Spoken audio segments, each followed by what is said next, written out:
commence à nouveau. Je ne suis pas très content parce qu'il y a quelques places vides.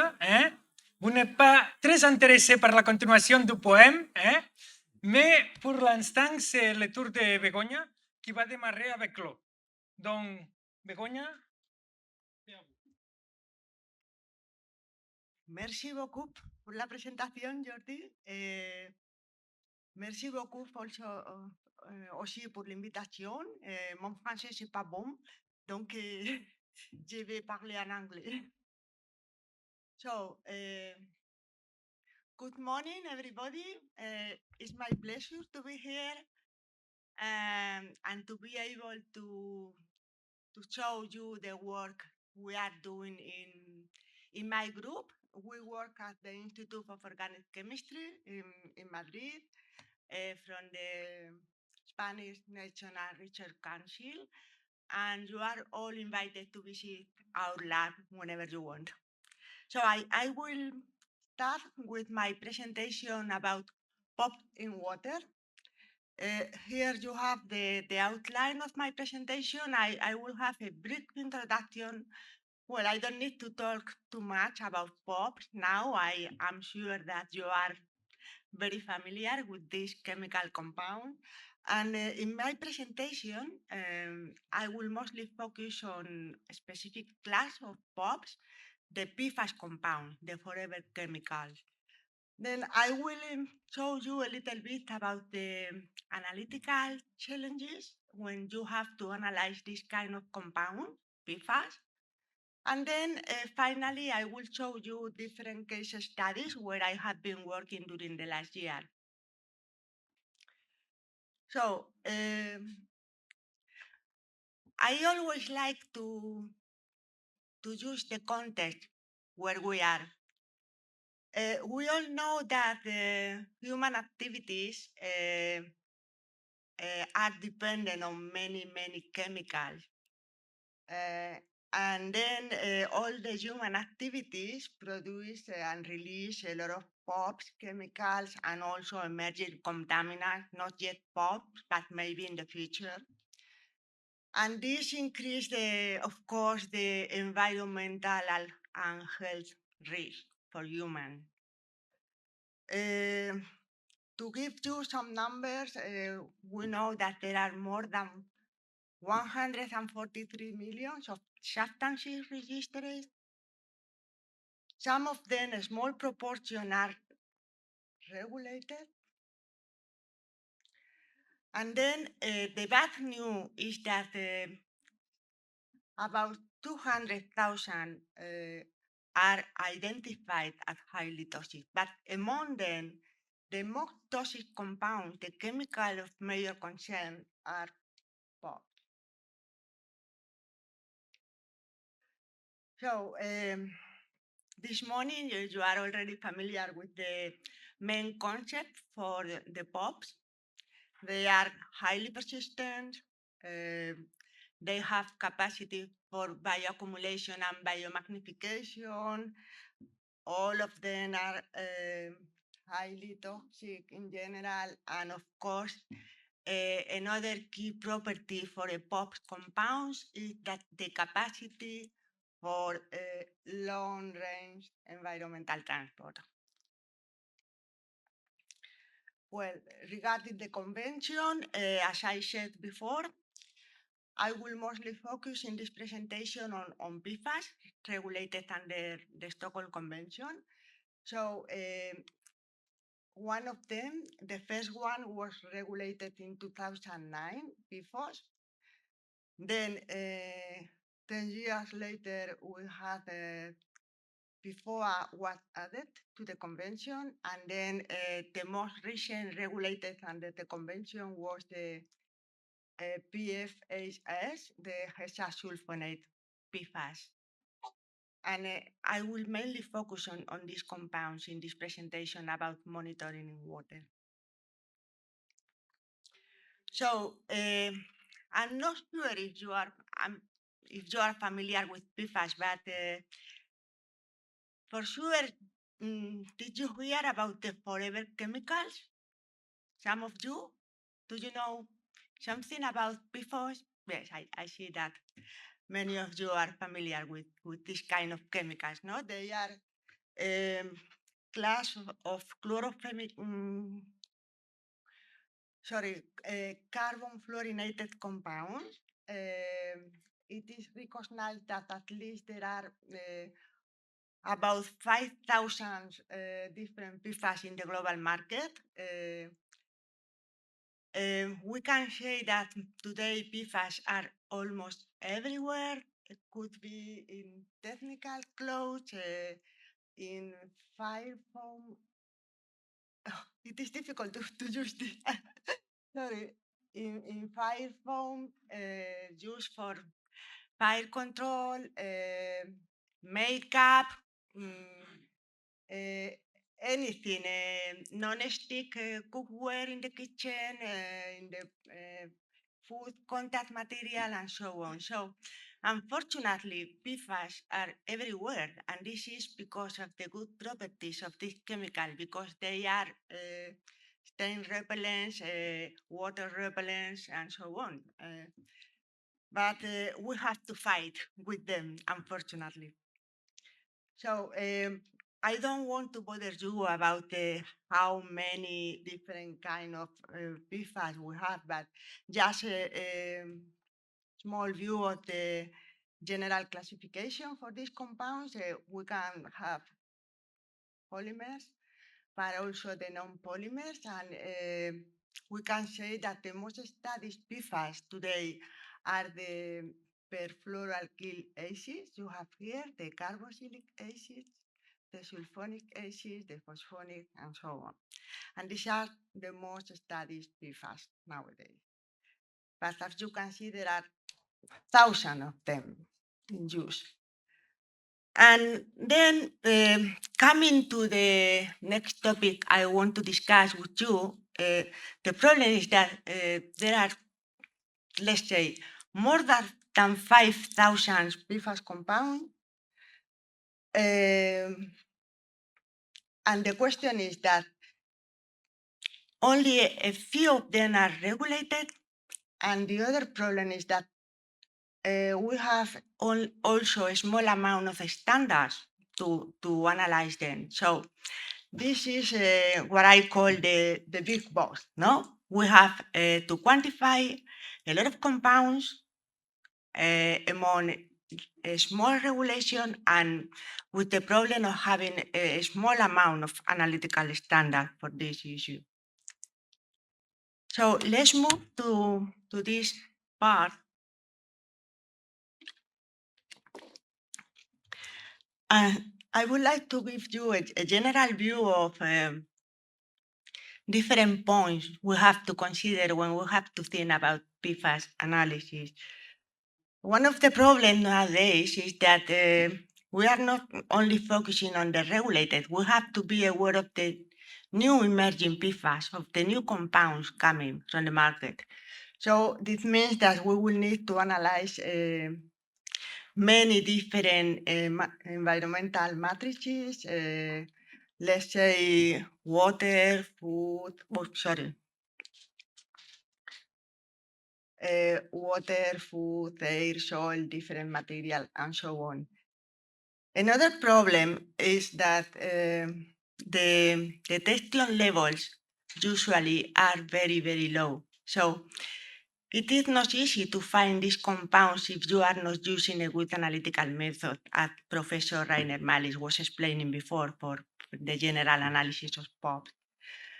Then also we have to cope with the question of the fast evolving regulation. So we must be aware that we need to have new standard methods. We have to cope with different accreditation and audit in order to get a good data integrity, security, and compliance. And of course, depending on the topic we have to work on, there is a high demand for many analyses, faster analysis, and this is why we need always to develop the best methods to be able to detect these compounds in any kind of sample. Then coming to the lab, I don't know how many people in the audience is working in an analytical laboratory. How many of you are familiar? One? No. Okay, there are different people working in pop analysis. So of course, when we think about the lab, we have to take a special care with many elements in the atmosphere of the lab, different materials. We have to be aware of potential contamination on the, for example, it is unbelievable, but in the solvent caps or the tubing of the instruments, for instance, PFAS are in the Teflon tubing. So if you want to analyze PFAS in the lab, you have to change the tubing. You cannot use Teflon tubing in the lab, things like that. Also, we have to be careful with the solvents we use in the lab. Normally, the water we use for the UPLC system or for the sample treatment, sometimes you have to check it because sometimes you can get some kind of contamination from the water you use in the analytical protocol, and so on. So I don't want to, even with the clothes you wear, you have to be careful because sometimes if you are using waterproof clothes, maybe you can get some contamination by this kind of compounds.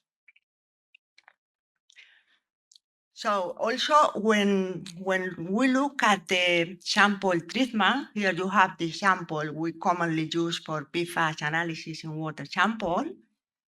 Well, you can see that normally when we have to analyze a water sample, we use solid phase extraction. That means that we need to use a cartridge, and normally you need to activate the cartridge, then you load the sample, you add the surrogate, then you have to wash the cartridge, and finally you load the analyze you want to identify.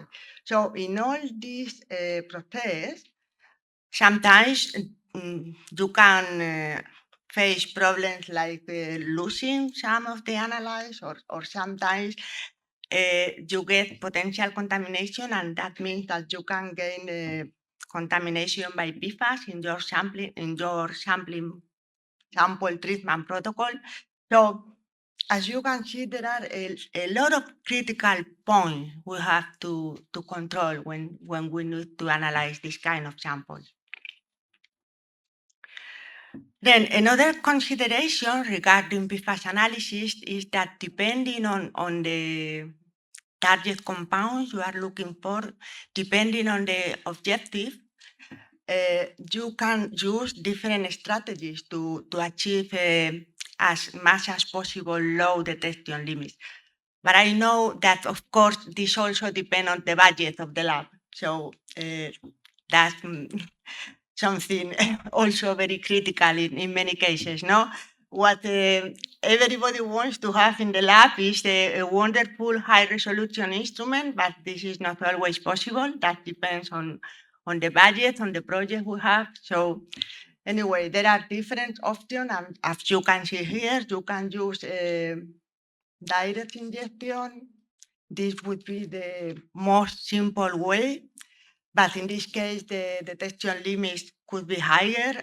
You can also use sample enrichment, as I was presenting before, and this allows to detect PPQ levels in the sample, and so on. So here I would like to give you a general overview of problems we have to consider when we have to analyze PFAS in environmental samples, and all the precautions you need to have. So we have to avoid problems like the contamination, as I said before, of the solvent material, laboratory materials. Also, we have to avoid problems with the sampling and sample storage. That's very important because that could mean that you lose the analyzing the sample, so the final result would not be good. It is also very common to have different matrices, and that gives you overestimation of the quantification and so on. So we have to take care with the proper material to be used in the lab. Normally, when we work with PFAS analysis, we don't use glass material, we use PP material. For example, it is very important to use the right analytical standard. I think Roland Weber will talk about this in the evening. And more or less, that's all I would like to tell you. So this consideration, just to summarize what we have to consider when we analyze PFAS, is that contamination is always there because these compounds are everywhere. So field and analytical blanks are mandatory. I mean, we have to analyze a real sample, but when we have to do this analysis, we have also to consider a high quality control, and that means that we have to use field blanks and also laboratory blanks. That's very important. Well, the question that nowadays we have many emerging PFAS, I'm not talking only about the regulated PFAS, but the new one coming to the market. This increase, of course, all the analytical challenges. When we have to choose the methods we are going to use in the lab, we have to consider that depending on the techniques, there are pros and cons. So choosing the most appropriate technique or method will depend on the type of study. Talking about the top instruments we have available on the market now, the high resolution instrument, I assume that you are familiar with the good possibilities we have with the non-target analysis, but nowadays this could provide very useful information just to give an overall idea of the problem, but then nowadays the use of suspect screening studies do not allow to perform the routine analysis. I mean, if you need to analyze just PFOS in your samples, it would be better if you move to more simple techniques like, let's say, the use of tandem mass spectrometry. Well, now I will show you a few studies where I have been working during the last year. I'm not going to provide you a general overview of the general trend data at global scale as Kay did or Rainer did, because they are using a big number of samples. So my studies are on a small scale, but just to show you how you can work in different scenarios. So just to explain you the context in our country, in Spain, in terms of the Stockholm Convention, well, you know all the days and all the history of the convention, and in our country, in 2003, fortunately, the Ministry of the Environment decided to define the National Implementation Plan. Maybe you know our focal point in Spain, Monsieur CD. Not sure if you know the person from Spain. You know them, no? So they organized a very, very nice technical group on POPs, and they involved many sectors, the academy, regional and national administration, industries, NGOs, and so on. And these technical groups regularly meet every year. In fact, this year we will have a meeting in September. So this NIP in Spain was presented, the first one was presented in 2005 and was approved by the Council of Ministers in 2007. And one of objective number 5 established a monitoring system for pop concentration. And fortunately, in our country, that started in 2007, and the government decided to fund two very nice monitoring programs, one in air and another one in human. And in my case, I've been involved in the Spanish monitoring program on air, and more recently in water, as I will show you. So in this context, the result I'm going to present you will be about the PFAS monitoring in water. This started in 2013. For air, we started before in 2008, and I will show you after lunch. But now I will focus on the study regarding water. And so the main objectives of this PFAS monitoring in water is to assess the presence of the 3 regulated PFAS now on the Stockholm Convention, as I said before, PFOS, PFOA, and the hexasulfonate. We are focusing on the Duero River Basin. It's in the middle of Spain, more or less. The idea is to get data enough to be able to see the spatial trends, the temporal trends, and the seasonal trends, if possible. And also, one of the objectives is to identify potential sources of pollution and to evaluate if the measures of the Stockholm Convention are really effective. So here you have the field design for the sampling. Here you have the Duero Basin, and the data I'm going to show you are corresponding to data between 2013 and 2023. That means 39 campaigns in 4 different locations, and we were doing regularly seasonal sampling, taking samples in winter, spring, summer, and fall. So here you have the detail of the different sampling points. What I would like to remind you is that the first point, not easy to, sorry. Well, the first point is supposed to be the control point, and then we have 2 potential hot points because the sampling is done near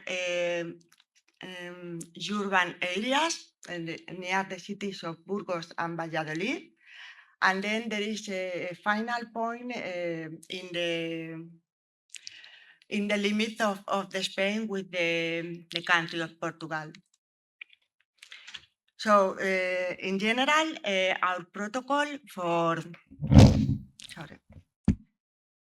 the analysis is shown here in this slide.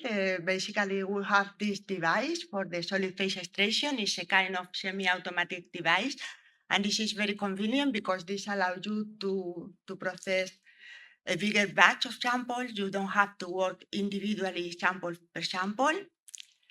And this is, so we basically use about 200 ml of water in the case of river water.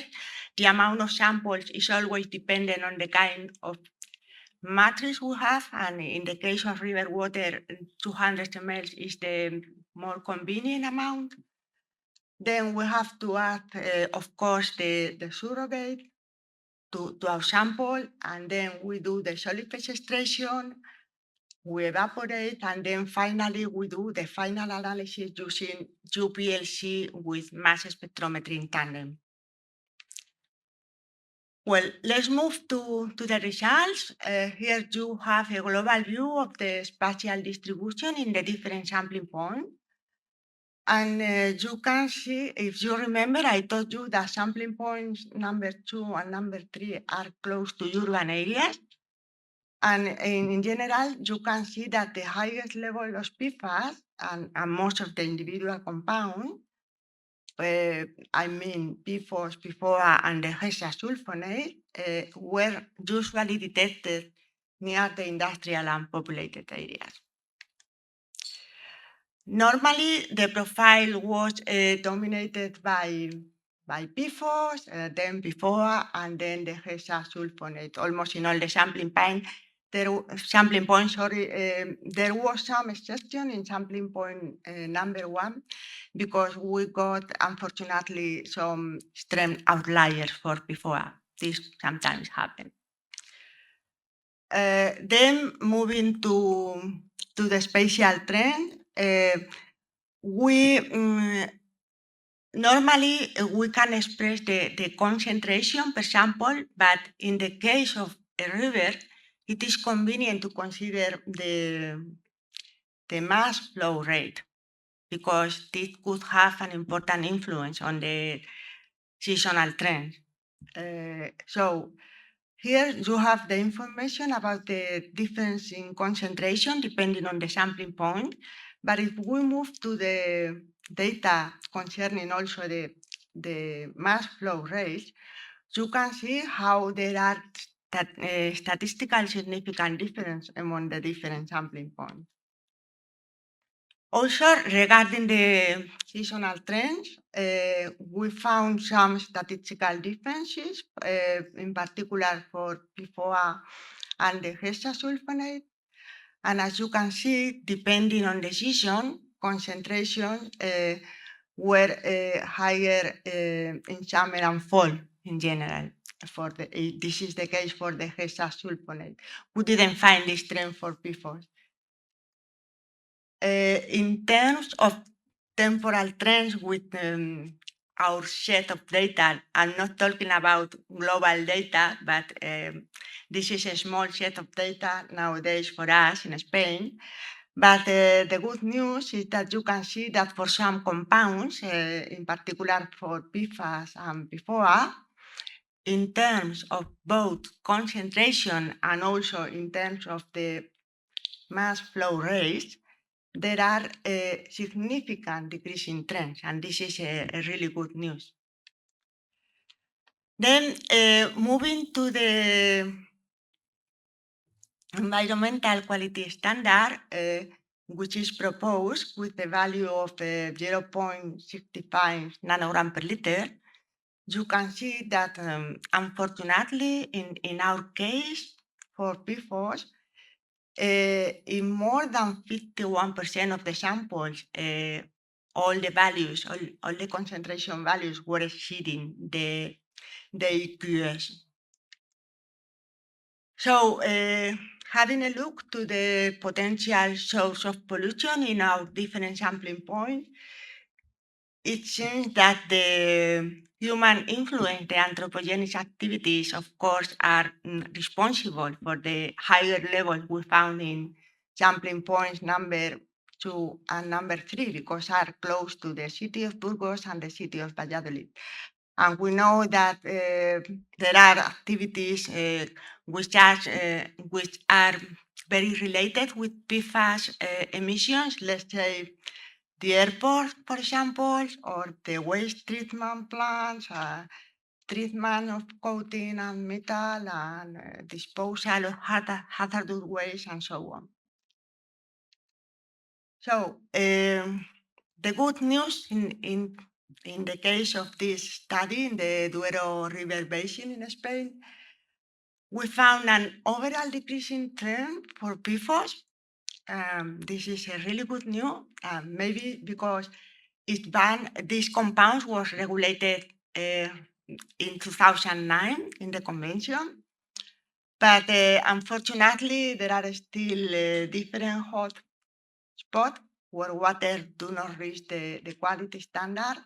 So we we need to continue the monitoring of these compounds in the area.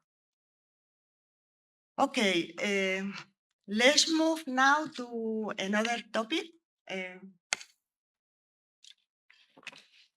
Let's talk now about ocean waters, and I will show you our study in the global ocean.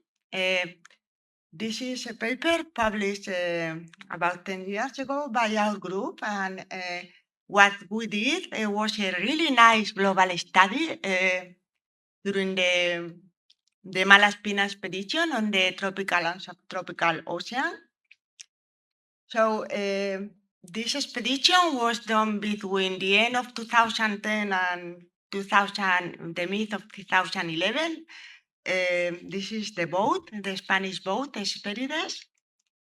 And the boat was going around the world during 6 months. You can see here all the legs. I was participating in this leg between South Africa and Australia. And just to let you know, the daily ship schedule is really, really busy. Some example, how was the program every day when we were working on the boat? We were collecting many types of samples and many types of measurements. And we were busy almost the whole day collecting samples. But then focusing on the water sample, on the oceanic water sample, sorry, just a minute. Well, we were able to collect surface water and also water at different depths in the water column.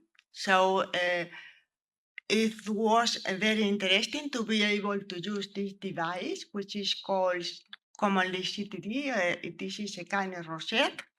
And this allows us to take water samples at different depths, and we were collecting the DCM water.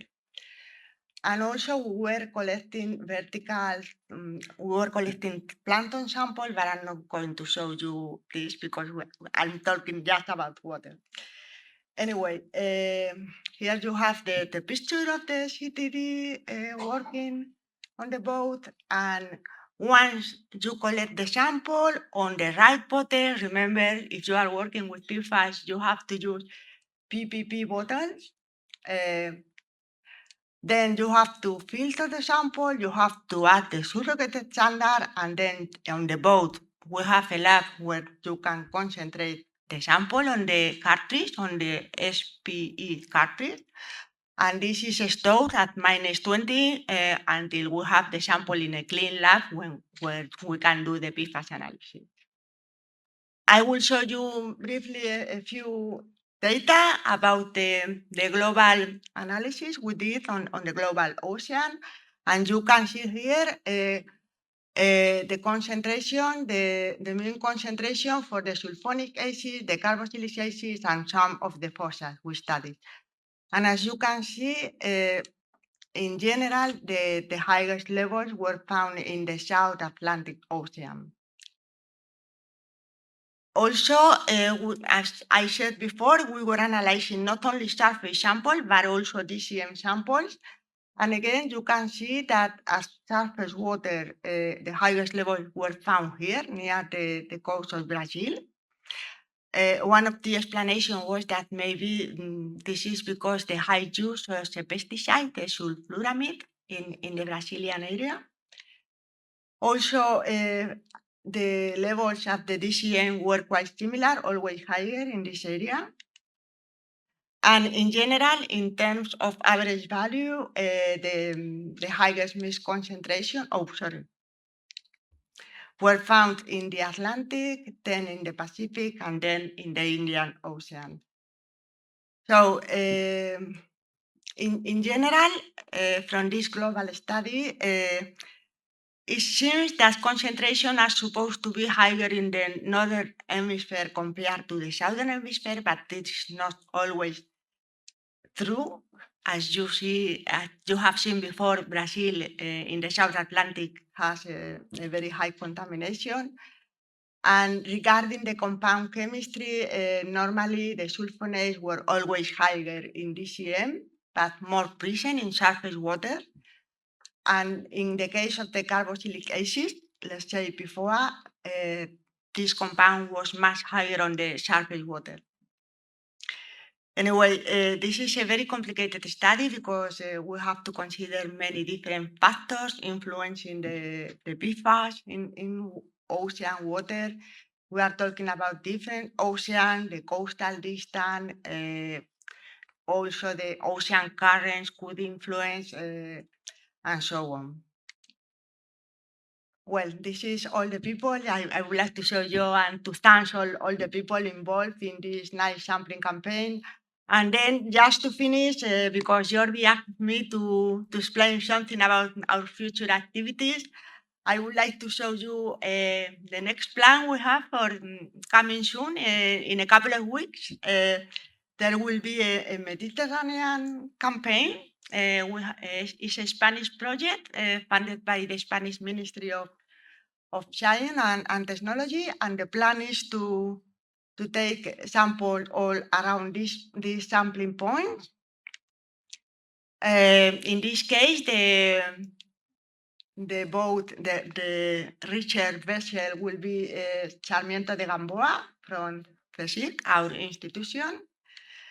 And the idea is to do the more possible comprehensive sampling, and that means we will be collecting water samples, surface samples, CTD samples, all possible vertical profiles, even deep sample at 2000 meters, also the surface microlayer. You can see here how we collect this kind of samples. Of course, we are planning also to collect a sample, and well, here is the sample of the water sampling. And another idea is to collect sediment sample, and here you have different devices we may use for this kind of sampling.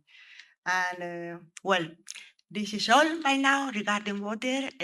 We are open to any kind of collaboration with you, any help you need from our lab, we are open. Thank you very much. Merci. Gracias.